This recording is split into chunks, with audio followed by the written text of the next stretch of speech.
శాఖ కొత్తగా తీసుకొచ్చిన బార్ పాలసీ విఫలమైనట్లు తేలిపోయింది. లైసెన్సుల కోసం దరఖాస్తుల రాక గడువు 3 రోజులు పొడిగించినా కూడా పెద్దగా ఫలితం కనిపించలేదు.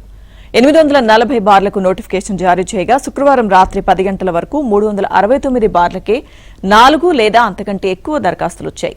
ఇక వాటికి మాత్రమే ఇవాళ లాటరీ నిర్వహించి లైసెన్సీలను ఎంపిక చేయనున్నారు. మొత్తంగా చూస్తే 471 బార్లు మిగిలిపోయాయి. నిబంధనల ప్రకారం 4 దరఖాస్తులు వస్తేనే లాటరీ తీయాలి. చాలా బార్లకు 1-2 మాత్రమే వచ్చాయి.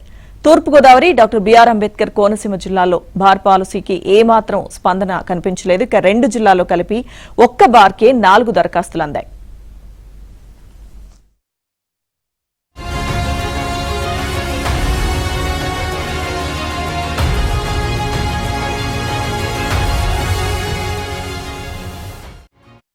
అనూహ్యంగా తిరుపతిలో భారీగా దరఖాస్తులు అందాయి. చాలా జిల్లాల్లో 4 దరఖాస్తులు రావడమే కష్టంగా మారితే తిరుపతిలో ఓ బార్కు 10 దరఖాస్తులు అందాయి. ఇక ఈ జిల్లాలో చాలా బార్లకు 7-8 వచ్చాయి. ఎన్టీఆర్ జిల్లాలోనూ చాలా బార్లకు దరఖాస్తులు అందాయి.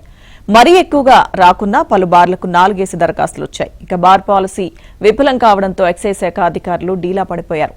ఎన్ని నిబంధనలు పెట్టినా ఒక్క బార్ కూడా మిగలదని మొదట్లో అంచనా వేసుకున్నారు. చివరకు కనీసం 50% బార్లకు కూడా లాటరీ తీసే పరిస్థితి రాకపోవడంతో షాక్ అయ్యారు.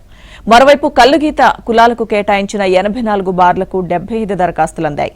ఈ బార్లకు లైసెన్స్ ఫీజు 50% మాత్రమే ఉండడంతో స్పందన వచ్చింది.